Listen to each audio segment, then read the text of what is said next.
Hello and welcome to the Ebola Reflections program on West Africa Democracy Radio. On September 20th, 2014, I traveled to Sierra Leone for a 3-week assignment to cover the Ebola virus disease.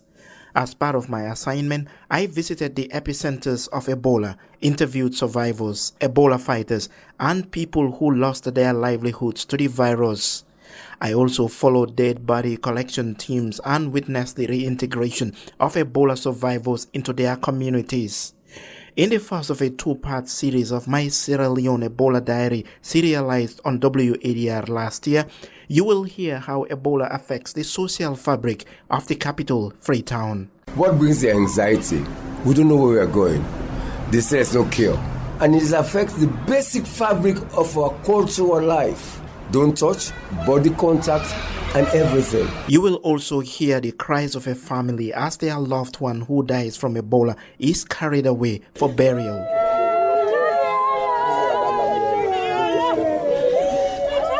I'm Sheriff Bojang Jr. and this is my Sierra Leone Ebola Diary. This program is produced under the joint Oxfam Wadr Ebola project titled Supporting and Monitoring the Effective Governance of the Ebola Response in West Africa.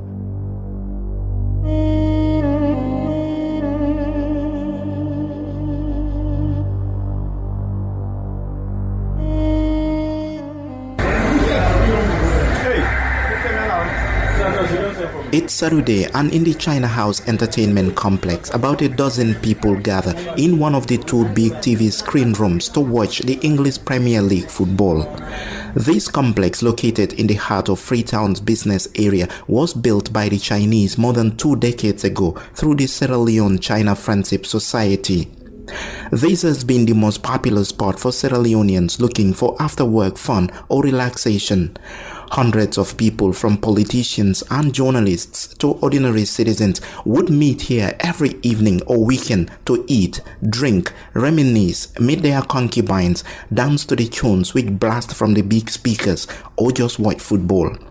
But today, China House is the biggest reminder of the presence of Ebola in this normally loud and vibrant city. One TV room is completely empty, while a few football fans wearing their favorite English club replica shirts quietly watch the game in the second room. One of them is journalist and mass communications lecturer James Tambalebi. He explains why measures like banning public gatherings are necessary. We know that there is a threat to our way of life. We know our cultural practices are under threat.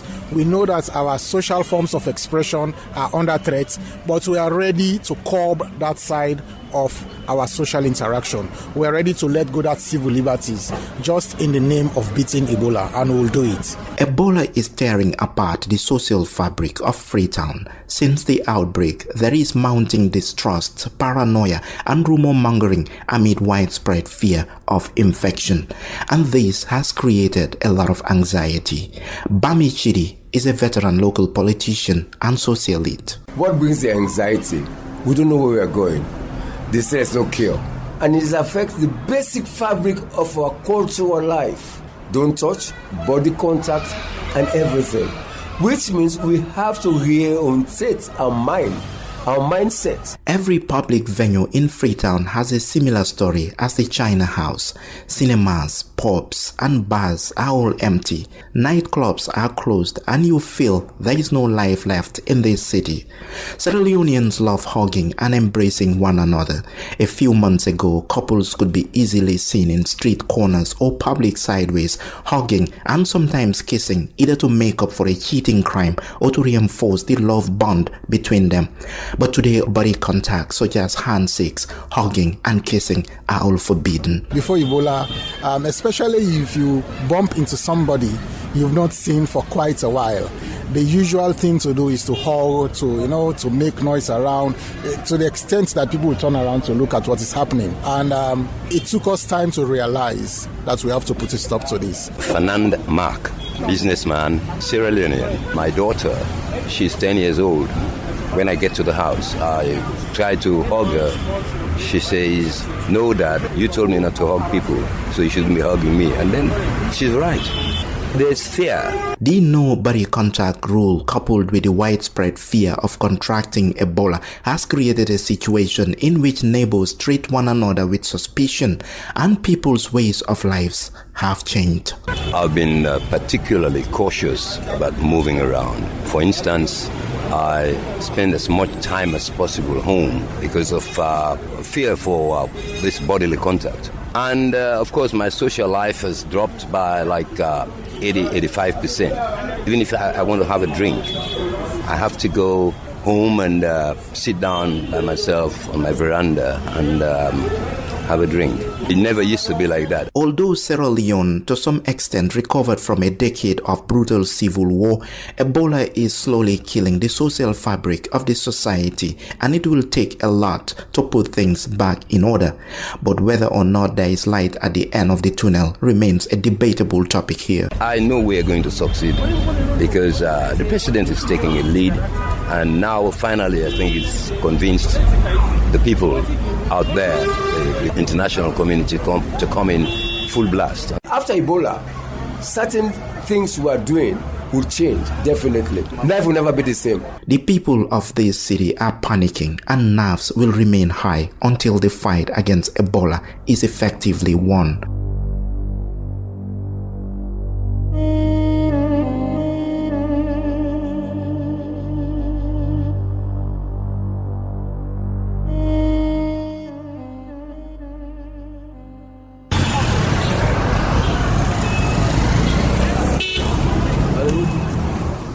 Motorbike is the most popular form of transport in Freetown. Every day, thousands of motorbike riders, mostly young men who haven't gone to school and with hardly any job opportunities, ply the roads for survival. Their services are quick and affordable.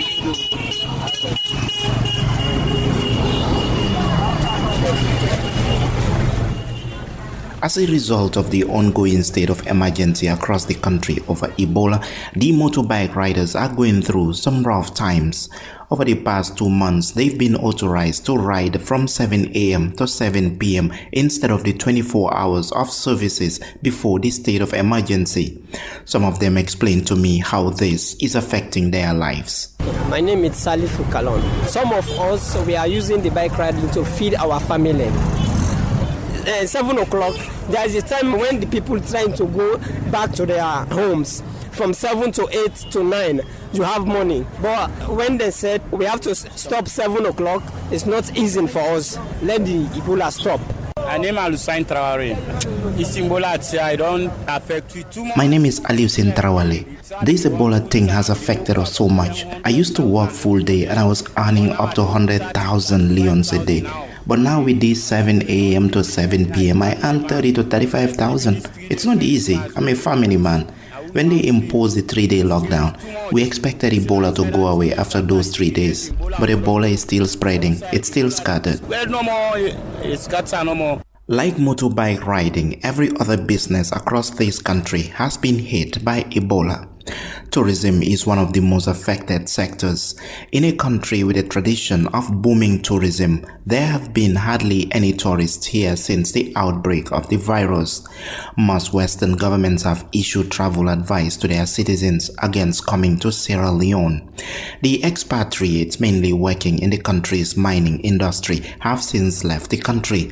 As a result, most of the hotels in Freetown are forced to close. Fatmata Abe Osagi, the acting general manager of the National Tourist Board, explains. Most of the hotels occupancy is 0%.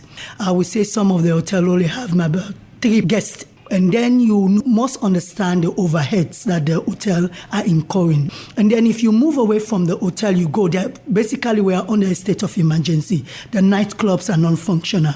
As I talk to you, the casinos are non-functional. And for us, the tourism sector, these are the areas that we generate our resources, our revenue. Lumley Beach Road is a long strip along one of Freetown's most popular beaches. It comprises dozens of posh hotels, bars, restaurants, and makeshift entertainment spots. And before Ebola, tens of thousands of people would gather along the beach road for entertainment, and guests would fill the hotels. But today, most of these hotels are closed and the few ones in operation are providing minimal services. One of them is Lebanese-owned Roy Hotel. My name is Alan G. Williams. I'm the accountant and admin officer, Roy Hotel and Restaurant. Basically, we are having 44 staffs. Because of the Ebola crisis, we have decided to cut down on 20. And then the 20, they have been working by day, one in, one out. The tourism industry is one of the biggest employment provider in Sierra Leone, and because of the crisis, current unemployment rate is increasing day by day. In Aberdeen's Hotel Mariam, for instance, I was the only guest for a week, and because of challenges like this, most of the staff there were laid off recently. This is a big concern for the tourist board. This Ebola needs to be contained. It has to be contained because it is going to be a huge catastrophe if this Ebola is not contained. Believe you me, if it is not contained, we will have a complete close down. So I want to be very optimistic that this Ebola has to be contained because we cannot die. We will all not die in Sierra Leone. We will not be wiped out as a nation.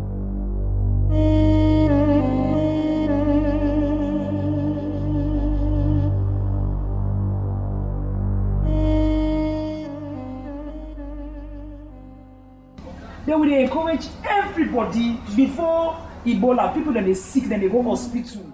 In Freetown's Lumley neighborhood, Abigail Fuller, a young health volunteer, explains to the family what they need to do to avoid Ebola. So do you have beg for God? Anybody will get symptoms then they.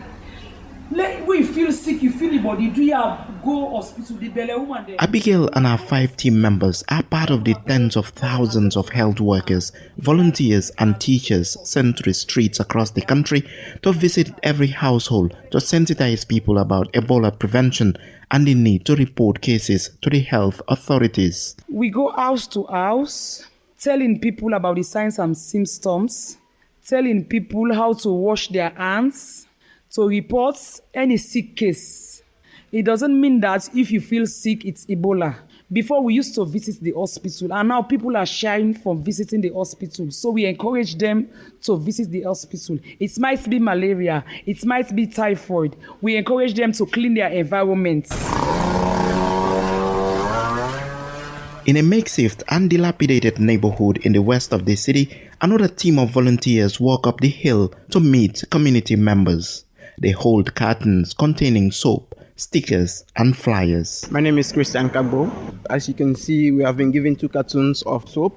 We are going to distribute them down this place for people to use the soap to wash their hands in terms of preventing themselves from contacting the Ebola. We're doing it door to door. A 3-day curfew was imposed on the country's 6 million people so that health workers and volunteers like Abigail and Christian could educate households about Ebola.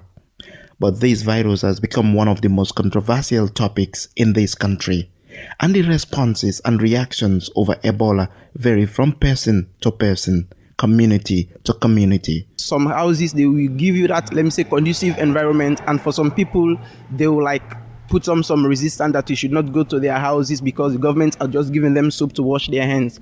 But as a teacher, I do cajole them, I talk to them. Some family are giving us the people that they're sick, that they are infected with the virus. And then we immediately contact the medical team for them to come and take that particular individual that is infected. People are accommodating, people are tolerant, but some other places, they are very aggressive. People don't want us to come. Some don't even believe. Somewhere we went yesterday, somebody was saying that he can take a native herb called bang bang, they will drink and nothing will happen to them. The intention of the lockdown is to enable health workers to keep track of the Ebola cases, and the government hoped that this aggressive method would turn the tide against the virus.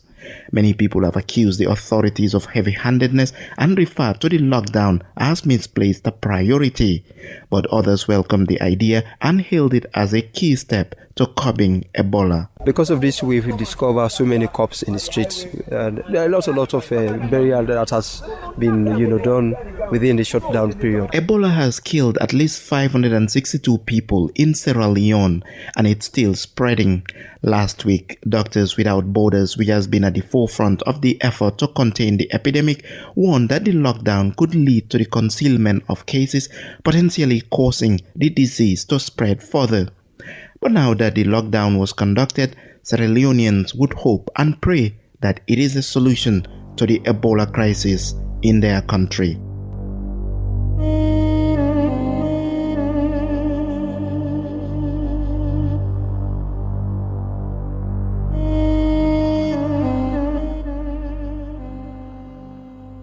The bodies of Ebola victims are piling up in Freetown, and it's another busy day for the local Red Cross. Inside a small office, Daniel James, a senior Red Cross volunteer leading the body collection and burial team, gives last-minute advice to volunteers before they hit the road to collect bodies for burial. They are all dressed in white head-to-toe suit, blue surgical gloves, rain boots, and face masks. You press to release the pressure. If you pause on, you pause the valve inside. If you pause on, Daniel and the rest of the team are young Sierra Leoneans who risk their lives every day to make sure that dead bodies are removed from the streets and taken away for burial. According to experts, Ebola dead bodies are even more contagious than living Ebola patients, and it is Daniel's job to make sure that nothing goes wrong. your first mistake is your last mistake. I make sure my Red Cross volunteers go strictly with all the materials that we need for the work. I'm strict. I follow procedures. I don't make any joke with them. They know when we are in the field, there is no friendship in the field in Ebola. Every morning, Daniel and his team come to this office to wait for phone calls about new Ebola deaths. We receive information from the district health management team. There's a corpse and then we can go and respond. They are the custodians, so they gave us information. I started it in Kailahun. We did very well there. We did about 150 burials in Kailahun from July to August. At 9:20 a.m., the first call of the day comes. A young girl who contracted Ebola a few days ago has just died at the Lumley State Hospital. This is where Dr. Olive Buck, the fourth Sierra Leonean doctor to have died from Ebola, contracted the disease and died recently.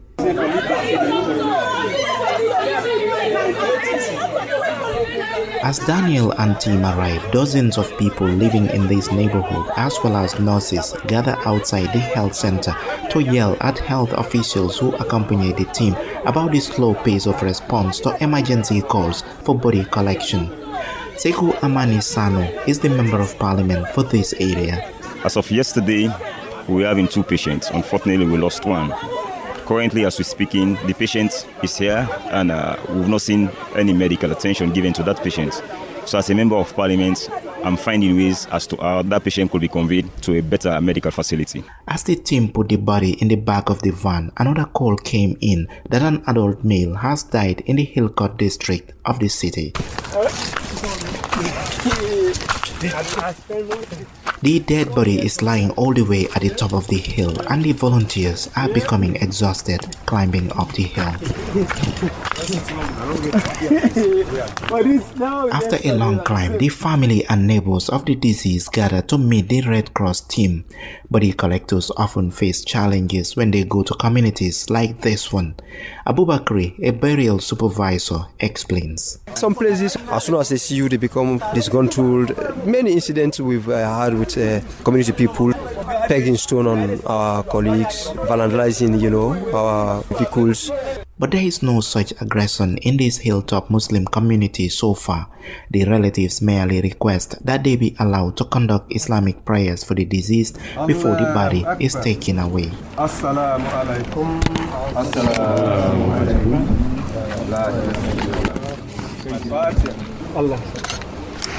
As the team put the body on a stretcher, family and neighbors sob and cry for their loved one.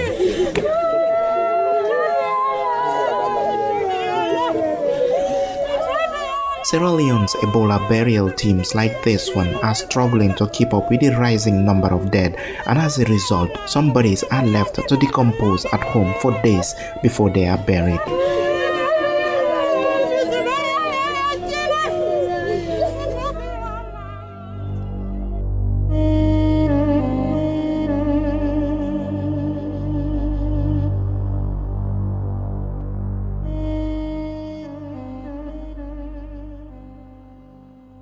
Disinfect the floor. Okay. Inside this Ebola treatment center, Gabriel shows his body management team of 5 the tricks of dead body collection and handling. If family members want to see the face of the victim, they can just open it like this to see. And after a young girl inside the high-risk area has just died, and Gabriel must remind his colleagues of their responsibilities before they go in to collect the body. I work as dead body manager, so I'm responsible for bagging the body in the bags and taking it to the morgue. Body bag is just sign of practice. Whenever we want to go into to do our work, we have to practice it first. Because we don't want to go in there to start looking for something and say, oh, we forget this thing, we forget this. This center was opened by the International Federation of Red Cross and Red Crescent Societies to complement efforts to curb the Ebola virus. Tina Saragoski is the manager. We have opened the center on the 13th of September. Before that, it has taken approximately 1 month to build this center up, and the first patients arrived on the 13th. Ever since, we have slowly started to take in patients, and at the moment we have 18 inpatients with us here at the center. What is particularly interesting about this center is the fact that out of the 127 staff, about 109 are Sierra Leoneans. Most of them are young men and women who could have gone for exciting jobs or even sit at home and stay away from anything that has to do with Ebola. But they are here on a daily basis doing different works to help save lives. I am a hygienist. My responsibility here is to make sure that the surrounding environment of the patient is well clean and keep it tidy. And every day I come here, I make sure that I go in there to collect all the waste that are in there, especially body fluids. If there is dead body, the fluid that has remained, I should also make sure that the fluid are well collected to put it into the waste box. I administer medication and serve food to the patients, normally to take care of the patients in the ward. We talk to them, encourage them to cope, to give them hope.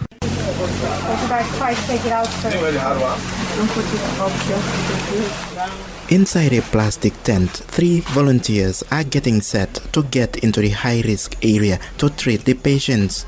These young volunteers are being dressed in yellow protective suits made of woven plastic fiber. This is one of the trickiest processes here, and there cannot be any mistake in protecting these people from exposure to virus. I can see this young man breathing heavily in his chair. How are you feeling right now? It's getting hot little by little. This is 6. It's 9. 9, yeah? And where are you going now? I'm going to the high-risk area. We spend approximately 45 minutes inside. Yes, and it's very hot. And it's very hot. How do you feel? I'm getting hot right now. How about with safety? Are you confident that this is correctly safety? We are safe, 100% safe. And you don't feel afraid? No. Young men and women working in treatment centers like this one are the frontline combatants fighting Ebola, and no one can come as closer to danger as them. But despite the potential risks, they are determined to be here. As you can see, we always do the life practical here before we get in there.